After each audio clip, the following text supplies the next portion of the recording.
Hello அன்பு இதயங்களே, காலை வணக்கம்.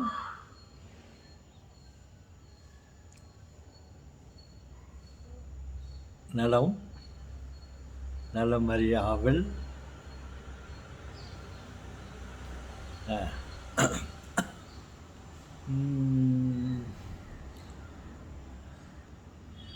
ஒரு நாள் நான் ஒரு விவசாய குடும்பத்தை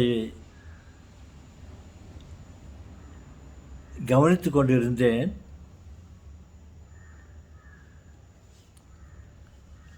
அவர்கள் மிகவும் வறுமையில் வாடிக்கொண்டிருந்தார்கள்.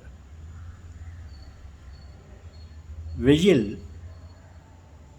இவங்க வாடின்னு இருந்தாங்க. வெயில், மழை இல்லை, நிலம் காய்ந்து போயிருந்தது, விவசாயம் செய்வதற்கு வாய்ப்பே இல்லை. அந்த குடும்பம் பசியால் மிதந்து கொண்டிருந்தது, வாடிக்கொண்டிருந்தது. சாப்பாட்டிற்கு ஒன்றுமில்லை. ஆனால் அந்த பானையில்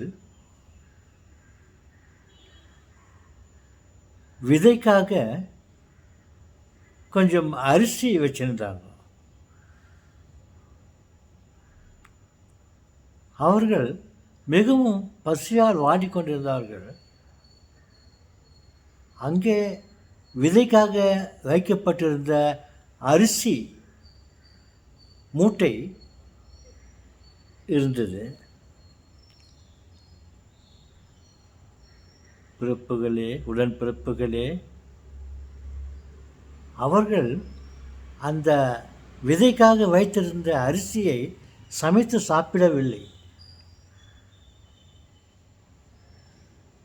இந்த பக்கம்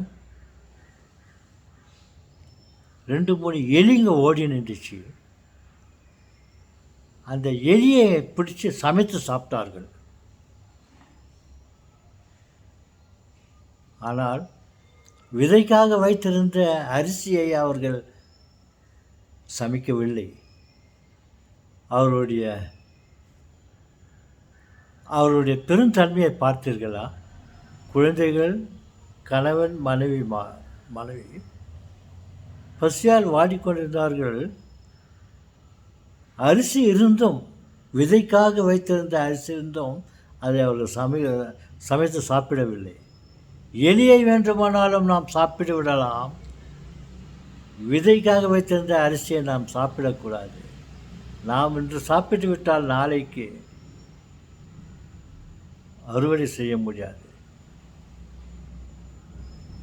என்று அவங்க வாழ்க்கையை நட்டுருந்தாங்க. பாருங்க,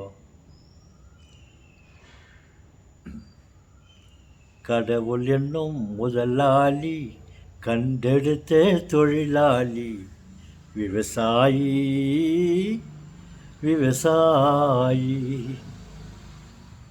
நான் ஒரு வீடியோவில் சொல்லியிருந்தேன், இந்த விவசாயிக்காக நாம் ஏன் ஒரு கோயிலை கட்டக்கூடாது, அதில் ஒரு விவசாயியை ஏன் ஒரு தெய்வமாக வைத்து வணங்கக்கூடாது என்று சொல்லியிருந்தேன்.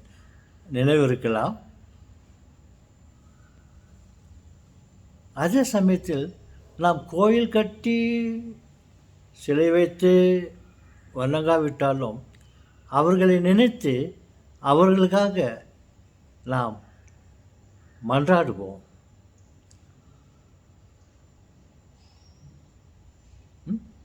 சரி, மீண்டும் சந்திப்போம். வணக்கம்.